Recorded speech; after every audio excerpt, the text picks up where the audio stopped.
Welcome to ASAP Elite. I'm your host, Coach Penn, along with the world's greatest co-host, Professor Haas.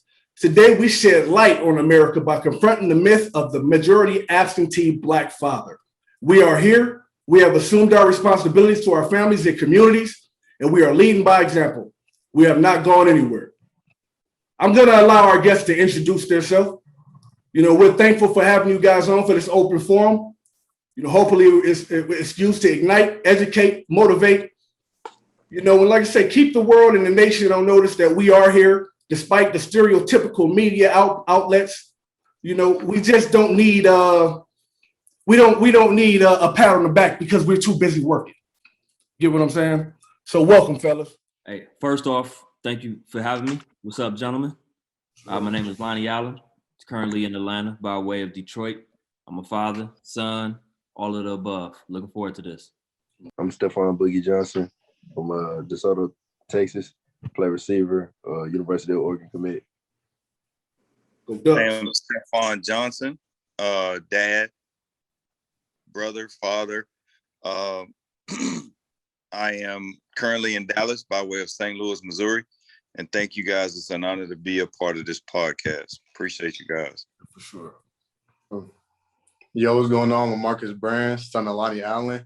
I'm a receiver and I'm committed to West Virginia Wesleyan College. Hey, I'm Markus Wheaton, dad, coach, mentor, motivational speaker. I'm here in Phoenix. Appreciate the invite. Good, Markus Wheaton as well. Sure. A former athlete, former professional athlete, full-time daddy. Yeah. All right. Hey, such a pleasure having you. Yeah. Hey, fellas. So, just a little insight today. LaMarcus, Marcus, Boogie. You guys are and will be consistently interviewed. About yourself. You get what I'm saying, and about all the great things that you accomplishing. How you do. Great for your community. How you are an example. For the community and for our culture and, everything great about you all the time. But the building block came from somewhere. So today we honor your fathers. You get what I'm saying? So, Yes, fellas, I just want to commend you on an incredible job that you guys are doing. You are forever active. There is no missing you. You get what I'm saying? This show is about inspiration and motivation. And that's what you guys continuously do on your platforms. So salute here again from ASAP Elite. We thank you. Thanks for the invite, I'm still learning the podcast mannerisms, man. Yeah, for sure. Yeah. Hey, so stereotypical media and statistics show that we are absent despite the fact. You get what I'm saying? Like I said, a lot of times we don't need the accolades or a pat on the back. I say because we're too busy working and doing what we were ordained to do. You get what I'm saying? So in our communities, there are, fathers missing from homes for different reasons, whether it's political, or, different reasons. You get what I'm saying? But it's guys like us in the community that have picked that up. First of all, Coach Wheaton, I would like you to speak about the importance of community and the need for community, in our culture, and maybe the difference, how different it was from back when you were coming up to how it is now. Well, I think, everybody on the panel that's close to my age will probably understand where I'm coming with this, but I wanted to first say something about statistics and dealing with the subject matter that we're on. You can have two different groups, right, that can have one subject matter and come up with two separate statistics, right? Right. And they have proven fact to show why both those statistics are right. Black father hasn't gone anywhere. I think you got missing fathers in every community, but it's going to be exploited more in our community because, we rely on that. And I say that because if you take an athlete or kids in Texas, right? Anything in the center of the continent, center of the nation, Atlanta, the South, kids are born with morals and values and, yes, ma'am, no, sir. They sit down to dinner, have wholesome dinners. The further you move from that center to the coast, Floridas, New Yorks, Californias, you start to lose a lot of family environment, right? Yeah. So growing up in Inglewood, you know, I didn't have a dad. My dad wasn't in my life. And I had a single mom. But my mom was my dad. And someone may say, oh, you can't do it without a dad. Yeah, you can. You know, grandma's been raising us for many years. You know, mom's been raising us for many years. And the value system is what kept a lot of our kids in check. When you had them values there, you don't have them values anymore. Them values aren't being taught anymore. Respect level is not being taught anymore. So, you know, when I raised my kids, you know, I was a 24-hour dad. It wasn't no taking no time off. But in that same sense, you also a dad and uncle to, you know, a whole neighborhood of kids who dads may not be there. So one of the things that we take away from that is, in the differences is, if I got in trouble down the street at Miss Sally Mae house, I'm gonna get spanked at Miss Sally Mae house. When I got home, I'm gonna get a whole nother spanking. And that was all right. Nowadays, you're gonna have people, you know, don't have a problem with you touching their kids. I don't want to talk too long, but I want to make this point. You take 5 families. You take a Latino family, you take a Spanish family, it doesn't matter. European, doesn't matter. Doesn't matter. Take 5 families. Within those 5 families, you got 5 families that have to stay in one house, right? The Mexicans, all them 5 families are going to work to help one buy a car. Work the next one buy a car. Work the next one buy a car. Then they're gonna work the next one get a house. They're gonna work. They all gonna work together, and they're gonna rock it, right? So they're all doing well. Same thing gonna happen in the other races. Us black folks, we gonna argue and shoot each other over who drank the last of the Kool-Aid, who wore my pants last week, who we don't uplift each other. Where do those values come from? Most of the time, the elders. We don't have that anymore. You know, that's so when we try to fix the problems that are in Chicago, we try to fix the problems that are in South Central, you know, some of the bad areas, you try to fix the problems in Central Florida, our communities, you're going to run across the same plight. There are dads there, and there are a lot of kids like Markus Wheaton, Markus Wheaton, Marquise Wheaton. You know, a lot of kids growing up, taking care of their families and doing the same thing we did. They may change a little bit, but they still stick to the same morals. If any one of you seen my kids in the street, you're going to come back and say, man, and they don't even know you. You're going to say that was a well-mannered guy, because it ain't what they do at home, it's what they do in the street, and they represent that last name. Our last name, I look at as a brand. I uplift it. I hold it out there. I want people to know when I meet people, I'm Wheaton, because I want it to mean something. That's not happening now, you know, in the Black community and our kids. That's not happening. Dads aren't teaching that because some of them weren't taught that. And I think that's where, you know, our plight needs to start. That's the beginning of the race right there. You want to identify one major thing, that would be it. You fix that problem, that fixes a whole wealth of other problems in the community, you know. But when you ask me the question of what's different, family values, what we hold, what we sincerely believe, doing right because it's the right thing to do, taking care of kids down the street even though they're not your kids. You know, I think most of the panel will agree, but that is the most important aspect. Absolutely, that village concept. Absolutely. That village concept. Show me a village. Any city you go to, we travel with USA Track and Field for many years. I wanted to go to the Black side of town.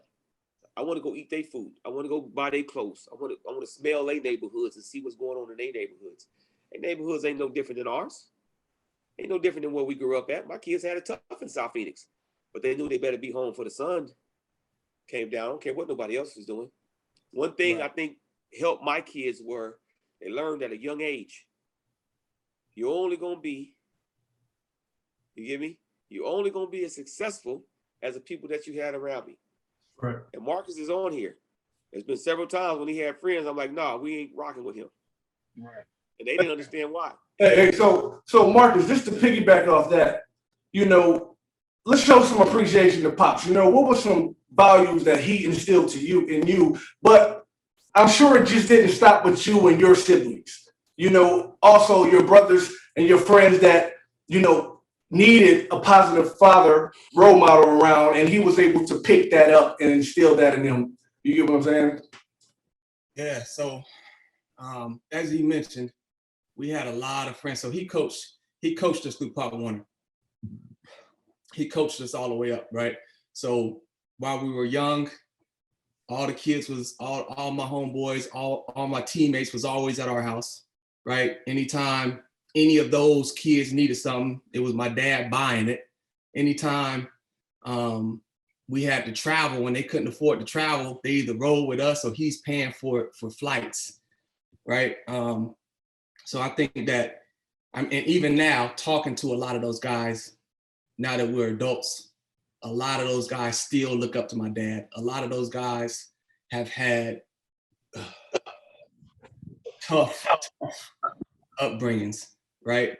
And they still extremely respect and appreciate what he's done. Just to back off that, I can almost guarantee all of our stories are similar to that about our fathers. You get what I'm saying? Or Boogie, Marcus, you get what I'm saying? My nephew's over there in Houston with Hassan. It's the same exact way, and that's the formula in our community. You know what I'm saying? When we're needed, we're there to pick each other up. You know what I'm saying? In any form that. Now, alternatively, I was raised by a single father.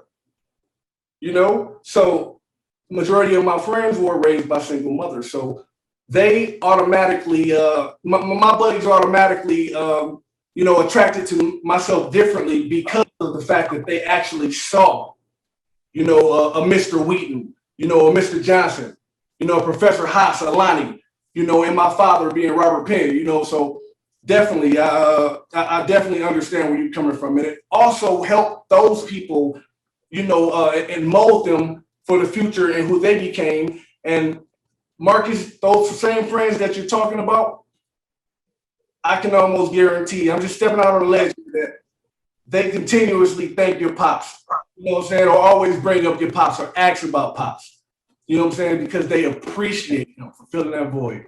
100%. And it's crazy because every time I see a friend that I ain't talked to in 15 years, you know what I'm saying, back from Pop Warner, that's the first thing they ask. And I just seen somebody recently at the mall. Man, how Coach Wheaton doing? Yeah. I ain't talked to Coach Wheaton in a long time. How he doing? I promise, every time, that's the first thing they're gonna ask me. You know what I'm saying? Because he has such an impact on their life. Obviously, I lived with him. You know what I'm saying? So I feel like literally everything that I've been able to do throughout life. Obviously, my mom did a lot for me. Mm-hmm. But as far as my mindset and how I think and how I move, that came from my pops. Right, that came from my pops. My confidence came from my pops. The thing I think he gave me that was most important was my ability to solve problems. Yeah, there you go. Right, I came out. I tell this story all the time. I came out. We supposed to go to a track meet out in, I think, California or something. Right, we probably 12 years old, something like that. I'll come outside and we're gonna drive. Right, so we'll all load up the car, drive to California. Right, I come outside. He has the engine to the car on the ground. We're supposed to leave the next morning. Yeah. Right, I come outside like, Daddy, you know how to put that back in? Do you know what's wrong with the car? He's like, nah. He like scratches it, nah. I was like, we got a track meet on, you know what I'm saying? I think it was regionals, matter of fact. And I'm having a hot season. I know I'm finna go on to win nationals. I cannot miss this track meet. And I'm stressing. I come outside, the whole engine is on the ground. Pops was going on. I'm talking to moms, Daddy took the engine out the car. We can't go to the track meet, right? So I wake up the next morning, he packing up the car outside running, right? And from that moment right there, my mind was blown, right? Like, how did you figure out how to, but as a kid, me seeing him do that multiple times, no matter what it is, he never called nobody to fix nothing.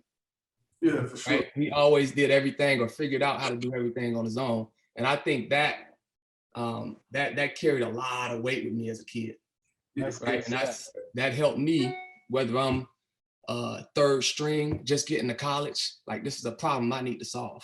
You know what I'm saying? Or I'm facing something in school that I don't know what the hell going on. I got to turn this paper in and I don't know what they talking about. Or, you know what I'm saying? This is a problem that I need to, let's figure this out. Or let's reach out to him and talk to him and pull these strings and connect these dots and and figure it out. You know what I'm saying? So that specifically is something that I feel like went a long way with me and helped me get to the heights that I reached, in life.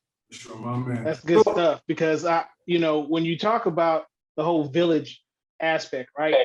I grew up around the village aspect, and before I even get started, I just want to give a shout out to Tyrone Hollins, to Kenny Edwards, to Tay McCraney, to David Gibson, Randy Clark, and not to put him above her, but the thing is probably one of the biggest influences, Anthony Travis, who's my uncle, and has definitely been a part of that village to help to raise me as someone who lost my biological father at 4 years old. And so the question I want to pose, I want to stay on this whole village thing, and Mr. Johnson, I'd like to start with you, and then Lonnie, we can go to you, but I'd like to have you speak about how that village aspect, and then the aspect or the way that your son saw it, and then we'll move on to the next father and son. Well, for me, being born and raised in St. Louis, I was actually adopted by my great aunt. So my biological mother and father weren't around. So I wasn't raised with either of them. I didn't meet my biological mother until I was 12. And I met my biological father maybe twice before he passed. So I was literally a part of that village. I learned, how to play sports in the hood.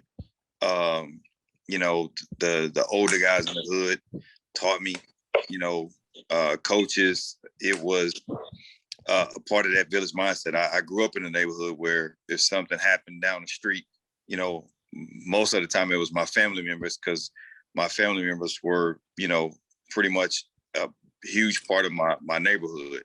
So it was, you get caught doing something, of course, everybody know you're a part of that family, was gonna always get back home, Right.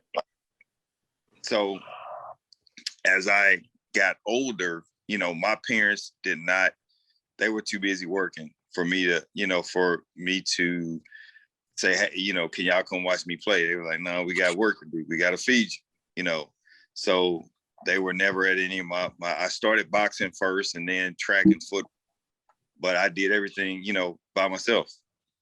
Went to practice, they went and paid, but they were like, you want to do it, find your way there.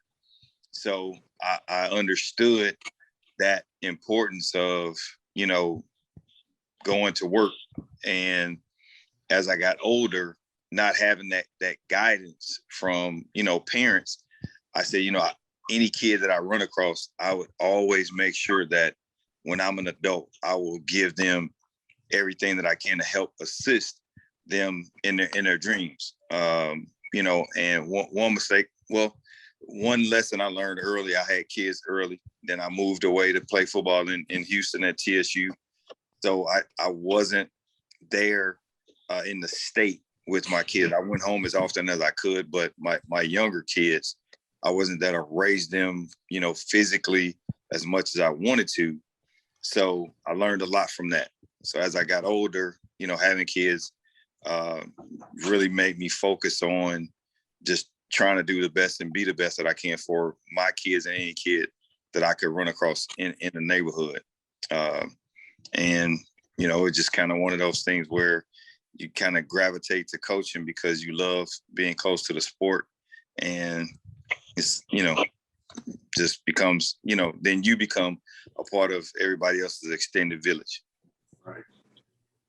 Good stuff. Hey, let me interject right quick. Hey, Boogie too cool. Yes, sir. Yeah, I want to hear what you have to say. Yeah, boy, hey, man, I've been watching you. Yeah. Congratulations, young man. Thank you so much. I see all the hard work. What I'm saying? Congratulations. I see all the work, the training, and I see it paying off. But One thing I also see just as much as you is that gentleman right there. Right on. Take your time, take the opportunity to show some love to your old man. So it's oh man, I got to sit Oh, up he's here. sitting up for this one. Man, it's a lot of things that I've done, that I've been a part of, that, you know, without my dad, I wouldn't be able to do. You know, me playing football at a young age, I started playing football at 4 years old, running track at 3. It was all because of my pops, man. He was the reason why I'm here today. Like, no trainers, nobody can just say that they put their hands on me like my dad did, you know. You know, that's my legacy. I carry out my legacy through him. We got the same name, you know, he plays sports, and I'm just trying to be the best that I could be for him and my family, you know. And he has always been there for me my whole life. Growing up, every game, never missed a game with the camera out. I always got his camera, you know, he's filming everything. He's there. He's just always, you know, he's focused in on, you know, helping me out and making sure that I have everything. If he didn't have it, he made sure that I do. If I needed something, make sure that I have it. And this was anything and everything. Growing up, you know, sometimes we moved a lot. You know, I moved in a lot of cities. So I just had to adapt to the city that I was in and just make new friends and stuff like that. And he showed me that you can be yourself around anybody. So me at a young age, I was always that kid that had a lot of energy, had a lot of, you know, I stood tall. You know, I always had my charisma. And so it's just, man, it's like my dad, he always been there. You know, it's a lot of kids that I grew up with that didn't have a father in their life, to where my dad was there and he could help them. You know, I lost a lot of friends growing up. I lost a lot of friends recently. Yeah. So my dad was like, that's who I go to. That's my best friend, you know. We might argue, we might, you know, fight here and there about me not wanting to work out, this and that. But I understand that everything he does, literally everything that he does, is at the best interest for me. So he, you know, I love him to death. You know, I wouldn't be here without him. So I couldn't really explain it. Oh man. You Hey, just Well did a good said. job explaining it, man. hey, now Right. Sound like to me. more uncles. Yeah. There you go. We got you all the way through, every one of y'all. Now, Professor Haas, I didn't mean to be rude, but I kind of jumped over your question. I thought it was time together. Can you pose that same question, Lonnie? Yeah, absolutely. I just, you know, the thing is we've been talking about villages, right? And the thing is, you know, being an elite athlete or raising an elite athlete is something, honestly, that takes a village, especially when you're talking about the coaching aspect. And so, Lonnie, if you don't mind, you know, talk about that particular aspect as it pertains to your raising of your son, and then I'd like to hear from Marcus. Yeah, so you know, grew up similar. Grew up in Detroit. Large family on my mother's side and my dad's side. Large family, but the single person that had the most effect on me was my mother. My dad and we got a beautiful, great relationship right now. Both the grand boys, he got good relationships with them. But when I was coming up, we had a disconnect. You know, my mother and father had me when they were 19, 20. So my dad had that, you know, the young mentality a little bit growing up, which when I was younger, I had a lot of animosity.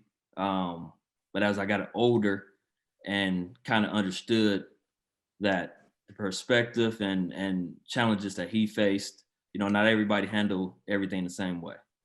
And that was one of the aspects of life that kind of motivated me to make sure that as I got older, I did handle things the right way. So when I became a dad, you know, I'm a stepdad, LaMarcus, my stepson.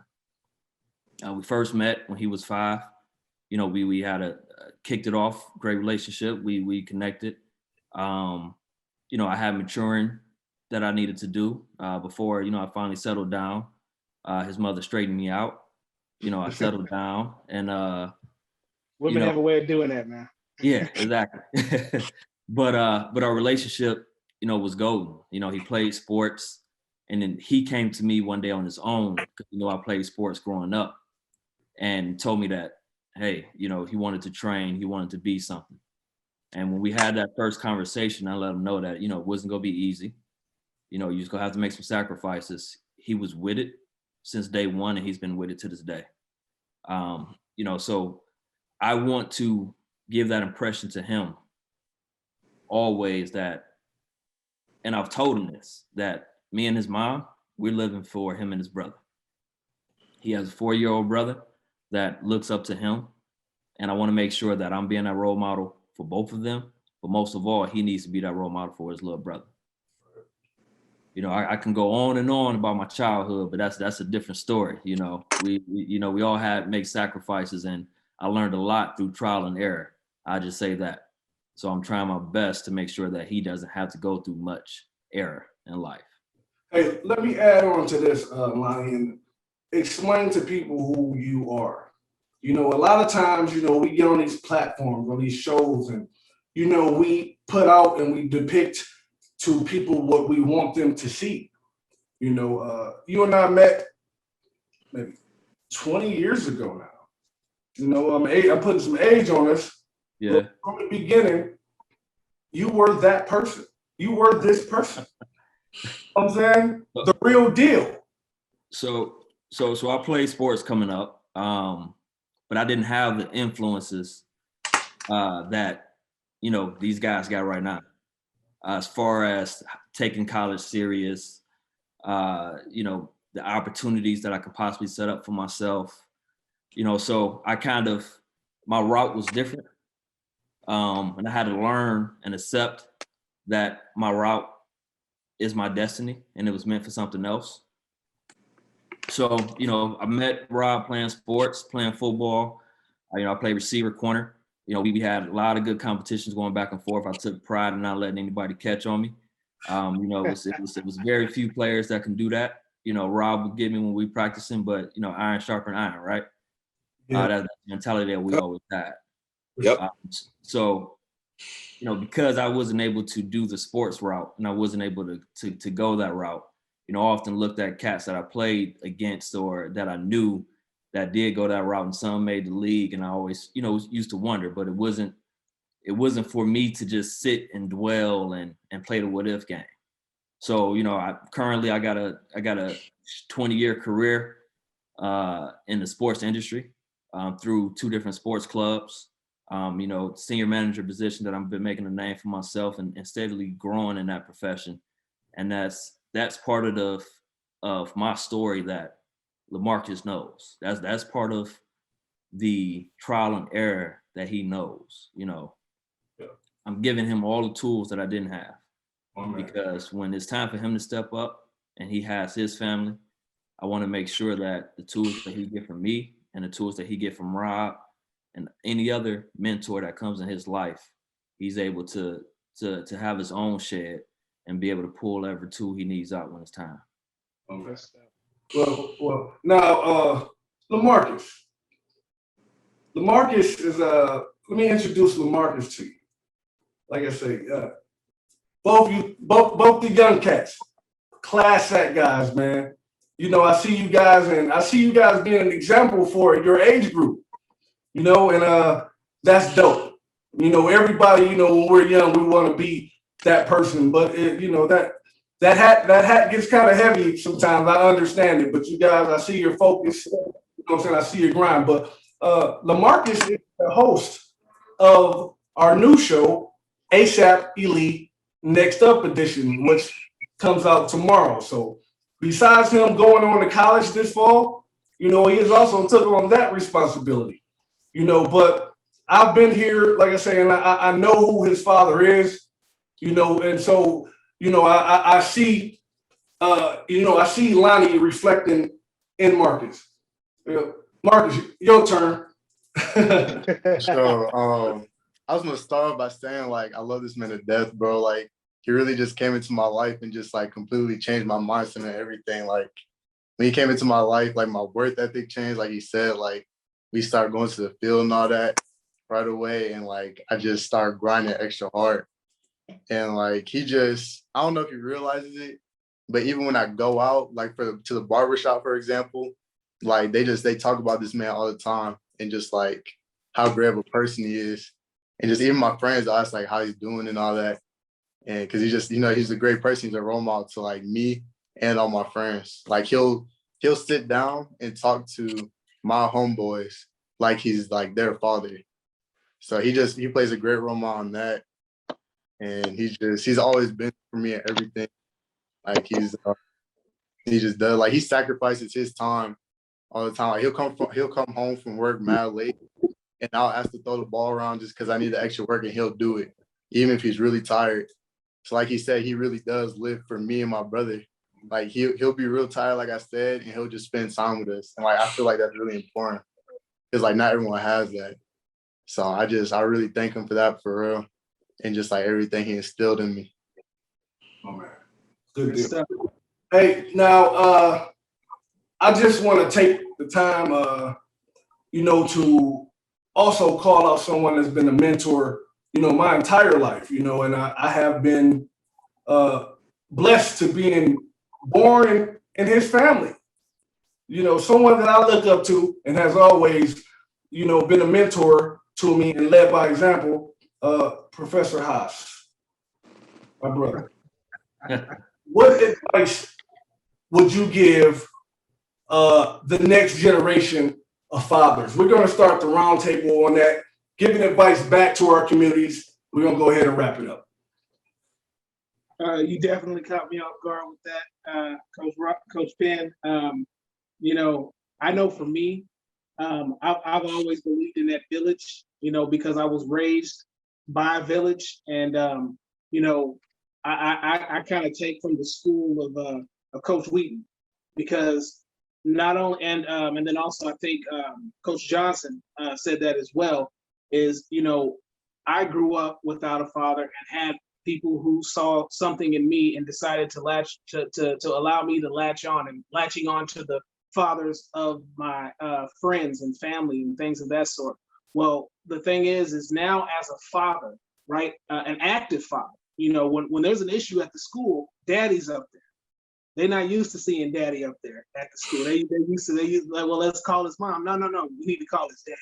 Mm-hmm. And so I make sure that I'm present in my child's life.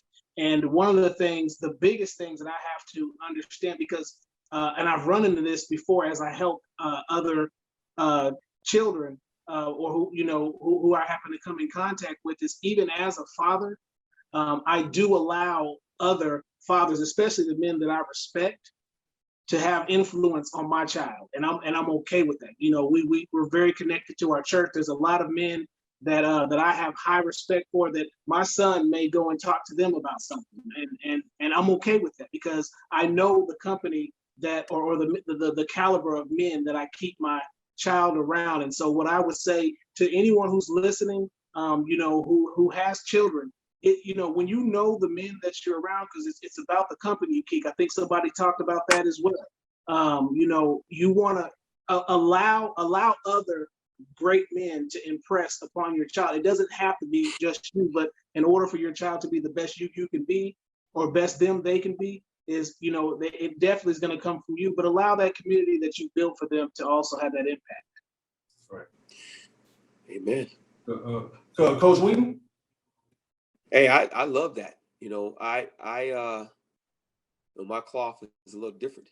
I grew up in, the projects here in Phoenix at 2-3 years old, and moved to Jordan Down projects in LA, and then moved to Inglewood, Garvey Street, then moved on to Southeast Diego, which is all the same, gang violence. My mom died when I was 16, 17.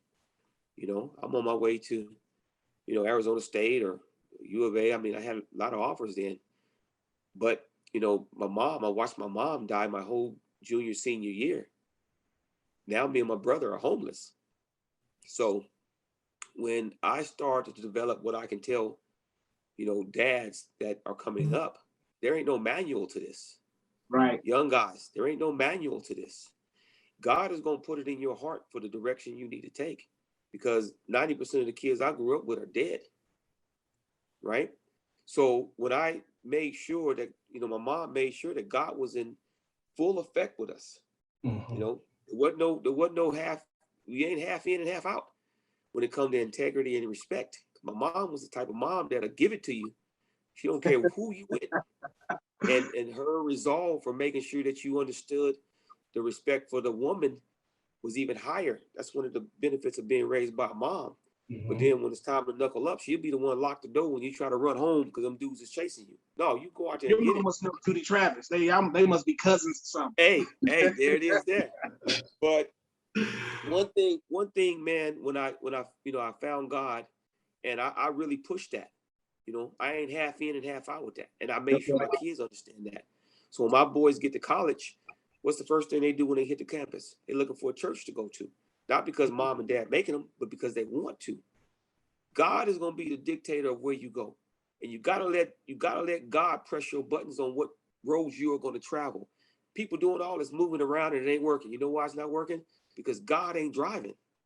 Right. When I became a dad, I was supposed to go, I'm thinking Oregon State behind Gary Payton, 40-inch vertical, 10-2, 10-3, 100-yard with no shoes on. I had pure talent. I had no direction. I had nobody to say come in when the street lights was out. You know what I mean? 13, 14, I'm driving stolen cars with guns. There was no direction for us, and there's still no direction. So obviously, the best preacher for change is someone who's been there and went through the change. Yes, sir. I didn't know there was a wealth of Wheatons here. There wasn't no village. There's a wealth of Wheatons. I had people that I didn't know. My mom knew and they get their butt. But when I got to Phoenix and saw other Wheatons, it has to be God, because I'm walking the same path they walking, but we started in different areas. So when I had my son, my first son, I'm in college. I ain't thinking about basketball no more. I ain't thinking about track. I'm not traveling. I'm not going to be no weekend dad because I didn't have a dad. My plight at that point became, I'm going to be the best dad I can be. Absolutely. Right? I'm going to be the best dad, not coach, not men. I'm going to be the best dad. That's my number one mark now. I'm supposed to be at basketball games. I'm going to see my son. Nothing else mattered. And the reason I say that is because God gives you a blessing and he gives you a path. That blessing is that son. That blessing is that daughter. It's your job based on him telling you, you got to get him where he got to go. Signing with Oregon, signing with those colleges, that's a tip in the bucket of where you're going. Right. But when you know you've done well, when your sons grow up and they mimic a lot of things that you taught them, they're family men, they're not players. They're in the league, they got money, they're making millions, they're investing, they're still driving the same car they drove in college. If you see him, any one of my sons, both of my sons made the league. When you see one son, you won't know he's in the league. He's gonna be humble as pie because that's what we were raised on. I had a grandmother that enforced it like Godfather. So my advice, not only to the young dads, but to these two young guys going right now, is, the world is a blank canvas for you. It's blank. It's totally blank. Every strike you make on that canvas is your strike. You can't blame it on nobody else. That's your pen. How you write it is how it's going to end for you. You get me? So when I give seminars, I use my family as an example. I'm not talking and I'm preaching it. I use them for an example because my boys and my kids, they're my best friends. All the people I know, all the people that I want to talk to them every day. I want to smell them every day. I want to see them every day. Why? Because that's my manifestation in God saying you did the right thing. You're doing it right. Yes, so when I see him feed the homeless, when I see him buy all these turkeys after the league is done, ain't no more trying to get the press on it. They doing that because they want to. Right. When I see him put stuff in his Jeep and drive with his little son to give food away to them, that is the manifestation saying, Marcus, you did something right. That's right. Every one of us is born with a plan. Yes. Every single kid, every dope, you're born with a plan. Yeah. If you follow that plan, in the end, you're going to be where you need to be. You don't follow that plan, it's tough. Yeah. And me and my sons, we had some tough roads. We done cried together. Oh, I'm sorry, Coach. You know, we didn't have some tough roads, man. So, you know, to wrap it up, not to keep it, my advice, man, is just one thing. It's an easy, simple plan. Just be the best dad you can be based on your morals. That's it. Just be the best dad you can be. We're gonna pass the mic. Coach Jay, what is your advice for young brothers coming up behind you, man, and will be fathers and experiencing things that they never have before, with pressures that they never have, with situations that's gonna see what they're made of and who they are. You get what I'm saying? It's gonna really test them as a man. You get what I'm saying? As a follower of the Lord. You get what I'm saying? And everything that you're supposed to do standing up as a father. Oh, you on mute, Coach? All right, sorry about that. So everything the gentleman before, spot on. Really can't add a whole lot more to it, but I will say that as fathers, as young men, as Black men, our greatest ability is availability. As far as being there for our kids as much as we can, not consuming ourselves so much with trying to make a living. You know, I want, you know, of course we want to make a living, but not to the extent of I can't raise my kids. There is a difference between it takes a village and the village by themselves raising your kid, because only thing you're there is for financial support. Your kids don't care about money. They want your presence. They want you to be there. So that's very important. Also, being flexible, you know, understanding that I can't do it on my own. Like, I have to reach out and talk to other men that have basically done what I'm doing, and say, hey, you know, whether I use that situation and make it mine, but how did you deal with this situation? You know, we have to learn from the guys that have gone on. Basically, our GPS is the wisdom from the guys that are ahead of us. Those are very important. Their wisdom can help us in so many ways. Even now, I don't feel like I know everything. I'll call and say, hey, man, what'd you think about this? Or, you know, was that right? Was it wrong? You know, whether I agree with it or not, just to hear another perception, another perspective is always good, because I want to constantly check myself to make sure that I'm being the best that I can be, because I don't know it, you know. And at the end of the day is you pray on it, you know, and you just wake up and say, I can't do everything right, but as long as I do right, I'm good. So again, being present, you know, being there for your kids, you know, I can't stress that part enough. You know, I spent years chasing, you know, wealth and saying, you know, I'm gonna buy my kids whatever, and all they wanted was for me to be there. You know, hey, come to my game. So I had to learn as I got older how to balance, you know, all of that, how to balance making a living and balancing, you know, being there where, you know, you're giving them the best of everything. Because at the end of the day, if you focus on one, you're gonna lose in the other one. So there's so many different things that you know we can continue to, and I think this discussion needs to go on more and more for young fathers. Right. That they understand, even fathers that are, you know, 10-year-old teenagers, whatever, you know, we need to keep having this conversation, because what I see now with a lot of kids is that their path is they don't respect themselves or their parents enough to respect anything outside of the home. It's, you know, this is what I want, I'm entitled to it, you know, whatever. So I think our young men are kind of hanging themselves out to dry because of what the perception they think the world sees and is giving. But the world's perception doesn't always work for us. Right. So we have to understand that we have to move different, that we have to look at things different, and we have to prepare different to be successful.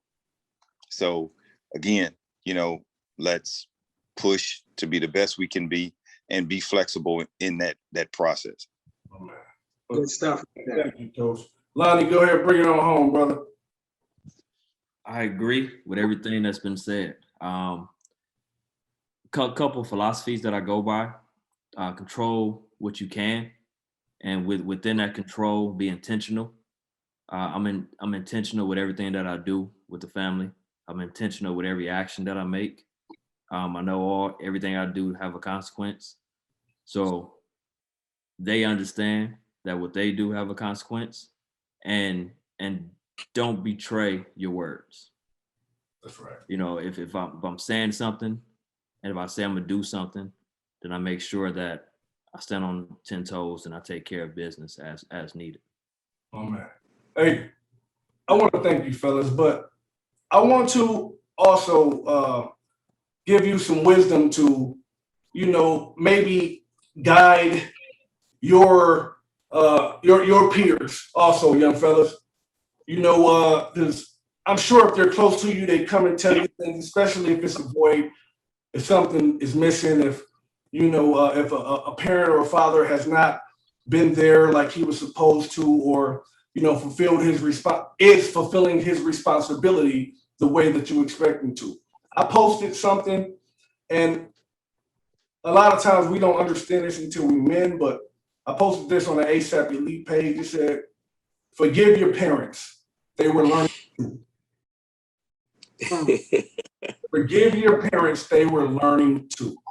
And that's good stuff right there, Coach Ben. Because and I think that sums it all up, right? Because you heard Coach Wheaton talk. First thing he said was, "There's no manual for this," right?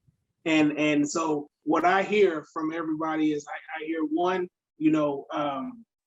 that being a father you're ordained by God, right? And there's no manual to it.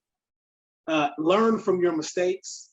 The thing is that you as you grow as a father, there's you're practicing, right? And especially with your first child. I got it down a little bit by my second when I was all right. And then and then be intentional.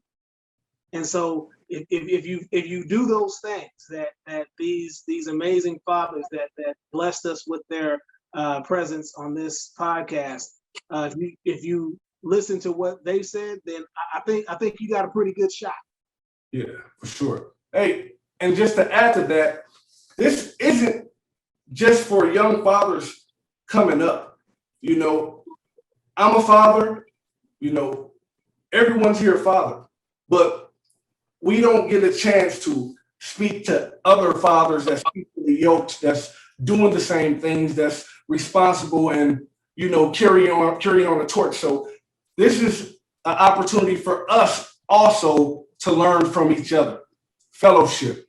You get what I'm saying? So I thank you for that. Also, to put out in America that it's just not us 5 fathers. You get what I'm saying? That's doing the positive things in the community, raising our families, and being who we are supposed to be, and taking care of our ordained responsibilities. It's millions of us. Us as Black men, we take this serious. We walk with our heads held high. We take care of our responsibility, even though we fight from behind sometimes. You get what I'm saying? But we keep going. So I just want to thank everyone for coming on this on our platform, man. And this show was necessary, and it was powerful. And it's a conversation that is not being had enough. That's right. So I want to thank you guys. Thank you. I look forward to reaching out to you again. Take it easy, fellas. Hey, appreciate you, and happy Father's Day, guys. Happy Father's Day to all you guys, man. God bless you. Father's Day. Happy Father's Day to all the fathers out there listening. Yes, sir.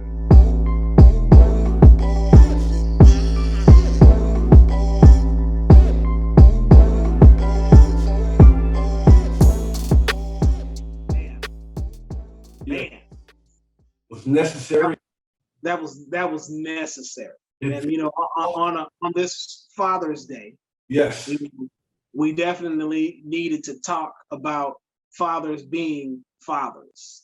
And and here's what I will say is it's never too late, regardless to what you have going on, with your son or your daughter, it's never too late to try to be there for your child. Nope.